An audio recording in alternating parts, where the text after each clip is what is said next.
ও আমার কলিজা টুকরা যুবক, এই কোরআনের পিছনে সময় দিতে গেলে রে বাবা, আমি বলতেছিলাম তিনটা চ্যালেঞ্জকে শোনাবো।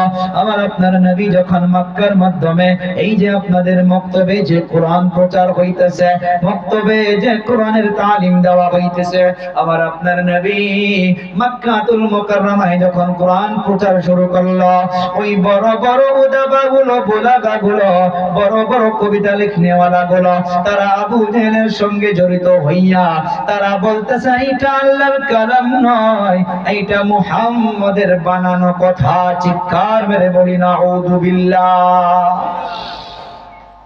আমার আপনার নবী টেনশনে পড়ে গেল, কারণ আমার আপনার নবী নিজের নফস থেকে, অন্তর থেকে, খাইশ থেকে কোনো কথায় বলে না। আল্লাহ তাআলা যেটা বলার জন্য হুকুম করে সেটাই আমার আপনার নবী বলে। কোরআনে কারীমে আল্লাহ তাআলা জানাইয়া দিতেছে, ওয়া মা ইয়ানতিকু আনিল হাওয়া ইন হুয়া ইল্লা ওয়াহয়ুন ইউহা। আল্লাহু আকবার। নবীর বিষয়ে বলতেছে আল্লাহ যে মুহাম্মদ ইবনে আব্দুল্লাহ আমার পয়গম্বর কোন কথা নিজের মন গড়া কি হিসাবে বলে না। সুবহানাল্লাহ বলি। আমি আল্লাহ তাআলা যেটাই বলার জন্য আমি আদেশ করি, আমার আল্লাহ তাআলার আদেশ নিয়ে যেটা বলাই আমি আমার পয়গম্বর সেটাই বলে।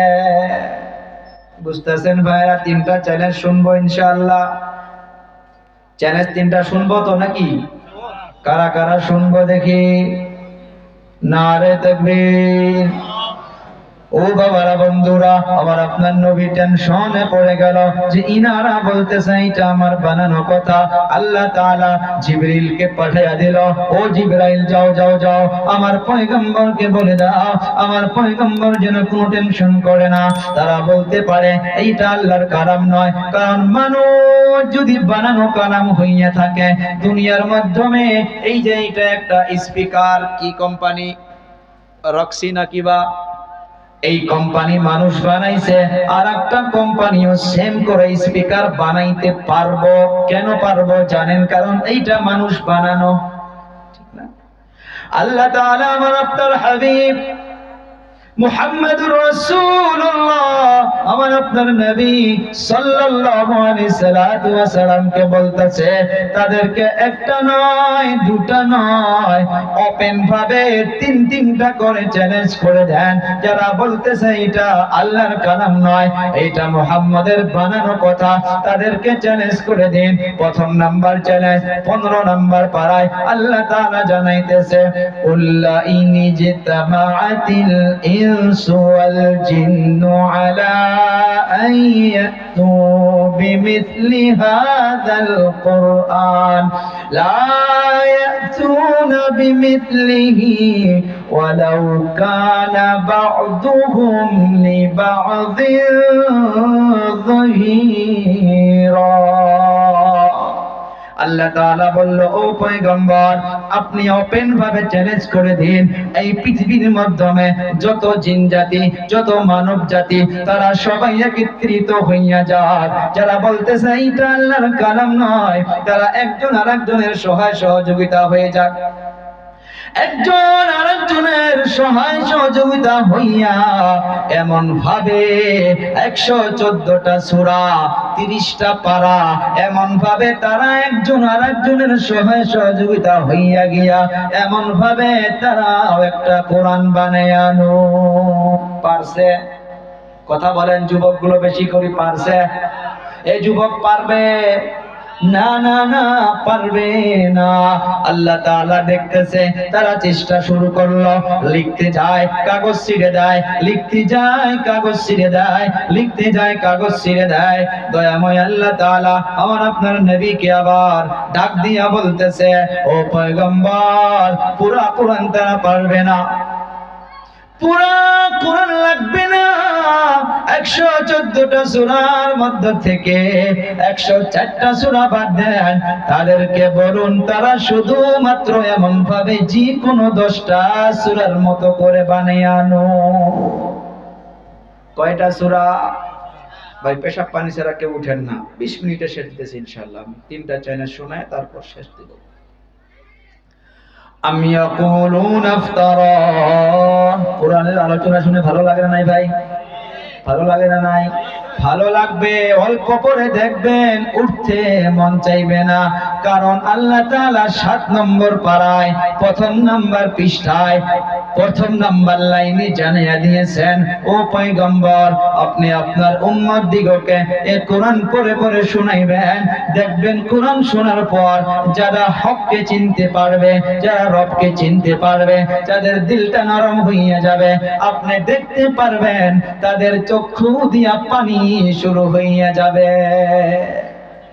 وَإِذَا سَمِعُوا مَا أُنزِلَ إِلَى الرَّسُولِ تَرَى أَعْيُنَهُمْ تَفِيضُ مِنَ الدَّمْعِ مِمَّا عَرَفُوا مِنَ الْحَقِّ, তারা হককে চিনতে পারবে। যেমন ভাবে আপনাদের মাথা পর্যন্ত লড়াচড়া করতেছে না, অনেকগুলো মাহফিলে দেখি মানুষ শটপট শটপট করতেই থাকে। আপনারা এমন ভাবে কোরআন শুনতেছেন, এমন আমার মনটা বলতেছে বোধহয় আল্লাহ তাআলার রহমত সবার মাথার উপরে আল্লাহ অবতীর্ণ করতেছে। জোরে বলি না আল্লাহু আকবার। ও বাবারা, বন্ধুরা, পারা নাম্বার 12 এর ভিতরে আল্লাহ তাআলা 2 নম্বর চ্যালেঞ্জটা জানাইয়া দিলেন, আমি ইয়াকুলুনা ইফতারা। মক্তবের জন্য বলতাছি, মক্তব করেছেন কোরআন শিক্ষার জন্য, ঠিক না ঠিক? আপনার ছেলে মেয়ে, আমার ভাই বোন স্কুল পড়বে, কলেজ পড়বে, ডক্টর হবে, সায়েন্সদান হবে, তার সাথে মক্তবে যদি আপডাউন করে, আপনি বাবা হিসাবে আপনার সন্তান আপনাকে সম্মুখে নিয়ে জানাজায় দাঁড়াইতে পারবে এই মক্তবের জরিয়া করে। मक्तब हमारे उस्ताद बोलते जे बेटे मेरे बच्चों सुनो, ये मक्तब तो रीढ़ की हड्डी है। ये मक्तब जो है रीढ़ की हड्डी है। जैसे इंसानी बदन में रीढ़ की हड्डी अगर कमजोर हो जाए तो वो पूरे इंसान ताकतवर नहीं रहता है, वो ना चल सकेंगे, ना कुछ उठा पाएंगे, ना तो सही से वो कुछ किसी को धमक दे पाएंगे, ना कुछ कर पाएंगे, क्योंकि उसके रीढ़ की हड्डी में तकलीफ है, कमजोरी है। अगर इस मक्तब को अगर लोगों ने मजबूत किया, ये इंसानी बच्चों के लिए, मोमिन के लिए, मुसलमानों के लिए ये रीढ़ की हड्डी है। इसलिए कि कुरान की बुनियादी जो तालीम है इसी में दी जाती है। এই মক্তবের জরিয়া করে হাজারো বাচ্চা হাফিজে কোরআন হয়েছে। আমার ওখানে মক্তব চলে প্রত্যেক বছরে, আমি আসবার 5 বছর হইল, প্রত্যেক বছরে মক্তব থেকে কমসে কম আমি 20 থেকে 25 জন বাচ্চা পাই। মক্তব থেকে তারা এসে হিফজে বসে যায়, জলদি করে 2-3 বছরে হাফিজে কোরআন হয়ে যায়। সুবহানাল্লাহ।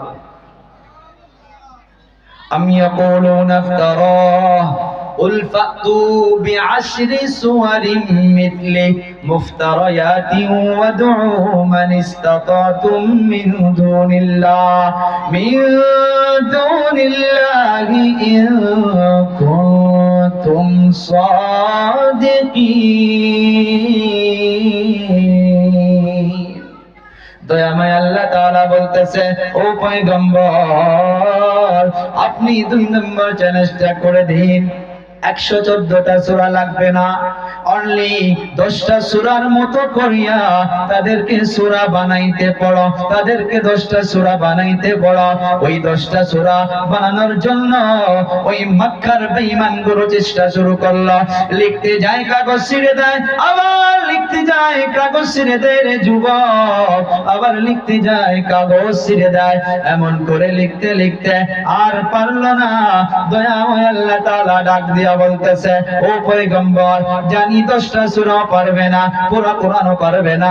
শেষের এই বাচ্চা কি হলো, মাদ্রাসার বাচ্চা, তোমাদের দরকার এই আওয়াজ শোনা। বসো বসো, আমারও পেশাব লাগছে, 2 ঘন্টা আগে পেশাব করেছি এখানে বসে বসে, আমার দাবাও একটা দিনের জন্য। তোমাদের ফজিলত বলতাছে, তোমরা উঠে ভাগতাছো। হ্যাঁ, খারাপ পায় না, অল্প সময়।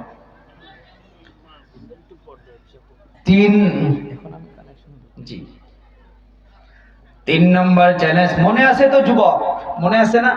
3 নম্বর চ্যালেঞ্জটা হইতেছে أم يقولون افترى قل فأتوا بعشر سور مثله مفتريات وادعوا من استطعتم من دون الله إن كنتم صادقين. 3 নম্বর চ্যালেঞ্জটা হইতেছে وإن كنتم في ريب مما نزلنا على عبدنا فأتوا بسورة من مثله وادعوا شهداءكم من دون الله إن كنتم صادقين. 3 নম্বর চ্যালেঞ্জটার মাধ্যমে দয়াময় আল্লাহ তাআলা আমার আপনার হাবিবকে বলতেছে যে পুরা কোরআন পারলো না, 10টা সূরাও পারলো না, তাদেরকে ওপেন ভাবে চ্যালেঞ্জ করে দিন পুরা কোরআনের মধ্য থেকে যে কোনো একটা ছোট্ট সূরা, যেমন ইন্না আতাইনাকাল কাউসার ফাসাল্লি লিরাব্বিকা ওয়ানহার ইন্না শানিআকা হুয়াল আবতার। ও পয়গম্বর, আপনি এমন ভাবে তাদেরকে এলান করে দেন, তারা এলানটা শোনার পর লিখতে যায় কাগজ ছিঁড়ে দেয়, লিখতে যায় কাগজ ছিঁড়ে দেয়, আবার লিখতে যায় কাগজ ছিঁড়ে দেয়, এমন করতে করতে ঘরটা ভরে যায়। আল্লাহ তাআলা বলতেছে ও পয়গম্বর পারবে না, পারবে না। কেন পারবে না জানেন? আমি আল্লাহ তাআলা তাওরাত অবতীর্ণ করেছি, জাবুর অবতীর্ণ করেছি, ইনজিল অবতীর্ণ করেছি। তাওরাতের হেফাজতের দায়িত্ব আমি আল্লাহ নেই নাই, জাবুরের হেফাজতের দায়িত্ব আমি আল্লাহ নেই নাই, ইনজিলের হেফাজতের দায়িত্ব আমি আল্লাহ নেই নাই। কিন্তু যখন এই কোরআনে কারীমকে অবতীর্ণ করলাম, এই কোরআনের হেফাজতের দায়িত্ব আমি আল্লাহ তাআলা নিজেই কুদরতি হাতে রাখলাম। সুবহানাল্লাহ বলি। পারা নাম্বার 14, পৃষ্ঠা নাম্বার 1, মাঝখানে আল্লাহ তাআলা জানাইতেছে ইন্না নাহনু নাযালনাল যিকরা ওয়া ইন্না লাহু